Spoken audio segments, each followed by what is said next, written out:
My body, it can't stop shaking from all the pills the VA has me taking. Every day what I think is reality constantly changes. Again, with every pill I swallow, I feel my saneness is fading. Afraid to go to sleep because when I wake, I won't be the same tomorrow.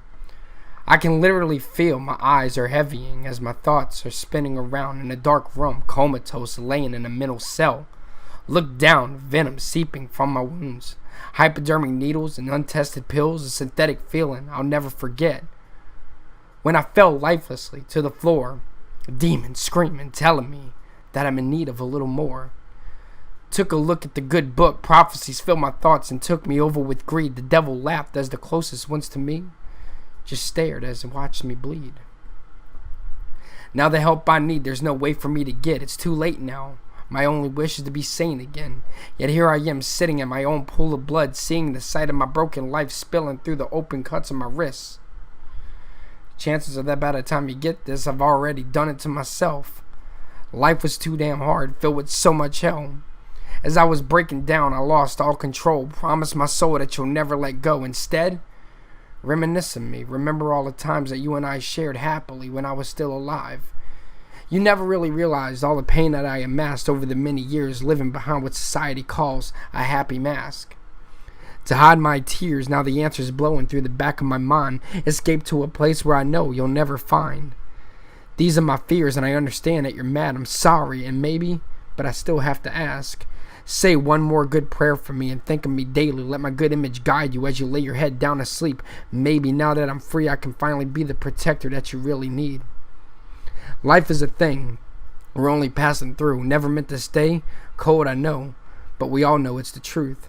I was fighting life like a war, one that couldn't been won except with the lullaby of a loaded gun. And now for you and my children, I'm sorry that I'm gone. But trust that I do not disagree with what I've done, 'cause all my pain ended the moment I took my own life.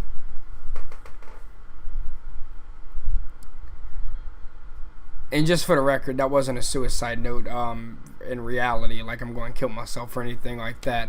I recently was going through some old books and binders that I haven't seen in years, and I came across many writings that I did when I was a child.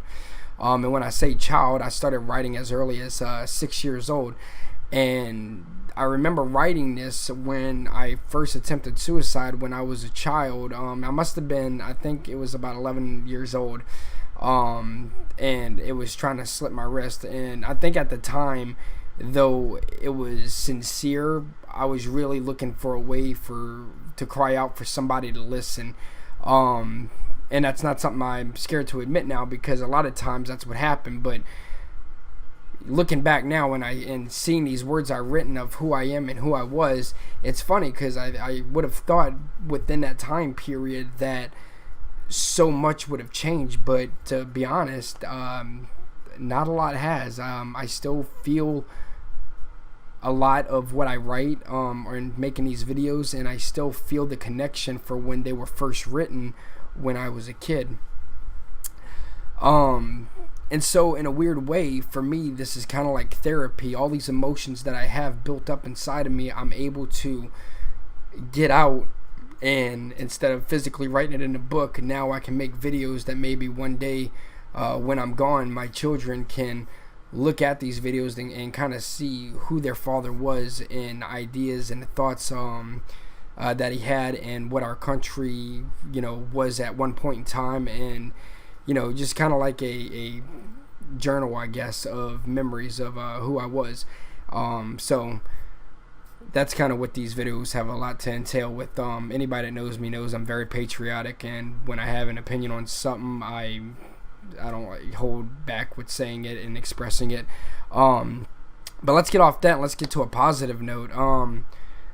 I managed to catch the flu last night, and not that the flu was the positive part, but I'm kind of bummed out because tonight is one of my coworkers' birthday, my boss's fiance, and we were all supposed to go to a karaoke bar and just kind of hang out, chill out, unwind a little bit, and sing. And never heard her live, but from what I hear, and I've heard many recordings from her, she is an amazing singer. So to Crystal, happy birthday.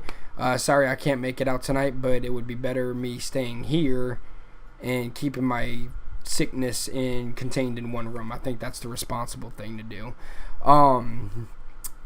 Another thing I'm going to close with is I talk to a lot of people about the military, and especially where I work, I run into a lot of retired veterans, and some, in the Vietnam War, some wars older, and it's really a privilege that I get to do that, and I can always identify them physically, because a lot of veterans wear the veterans hat, and it typically strikes up conversation, and so that's a good thing.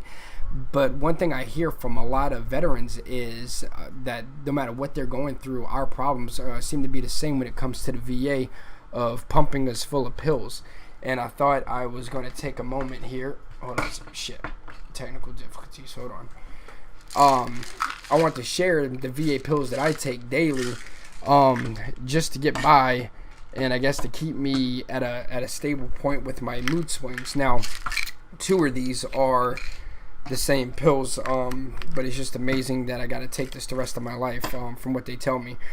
The reason I say that, and the reason I bring that up, is a lot of people don't understand what PTSD is, and they don't understand that it is a real sickness and a real disability for many veterans. And for those that work with somebody with PTSD or have a family member, understand that part of them is more personal than they could really ever feel to share with anybody, as bad as they want to. Sometimes they just don't know how. And the reason I'm bringing this up is because with everything that's been going on with our veterans healthcare system, it has come crumbling down in many, many ways.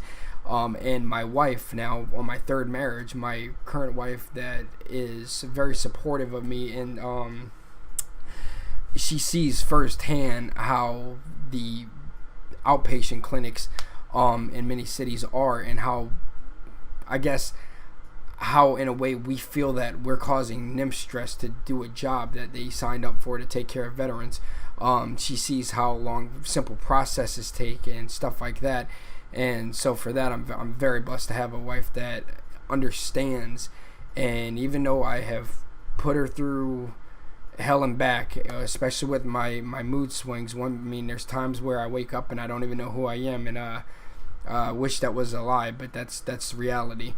So in dedication to everybody that goes through PTSD or has it, and I want people to keep in mind that as well, is a lot of people that are still in war don't understand it yet, because they're still in the heat of the moment, they're still in the heat of the battle, and their adrenaline's rushing. And it's been 8 years since I've been to Iraq, and I think about it every day, but I notice what I used to think about compared to what I think about now is completely different. I think not about how cool it was to kill people or shoot off in a building or drive a tank or just basically play God. I now think about a lot of those people that were murdered and that now are not there for their kids. Understand where I'm coming from. Like, I think about the negative impact now just as a human being, because 8 years has passed, and now I've calmed down and I see things for what it is. And some of the things I've done is, needless to say, it's sick, and that's something I can't help, and it's something I live with every day. And so again, with that, it's very people that have family members that truly care with a sickness like this, count it as a true blessing. There's not many people that can really stick around a veteran with PTSD, just given the different mood swings and the different things they go through every day. So on behalf of everybody in our military, God bless. I hope everybody comes home safe as usual, but the reality is of it, we know that that's not going to happen. This is real life. So the follow-up and last thing I am going to talk about is my next videos, the next few videos that I make. While I do focus on current events and things that our military and soldiers go through, I'm going to try to dig up some old writings that I did from way back when and see about taking them and basically redoing them to make it that'd be more of a personal thing for me, but I think it'll come out pretty cool where people will listen to it and support it. So till next time, you guys have a great day. God bless America. That's a corny hook line, isn't it? God bless America. Overplayed, overread. It's kind of like the words "I love you." Like everybody says they love you, but how many people actually mean the word of love? Like, I love you. Sorry, medications are kicking in.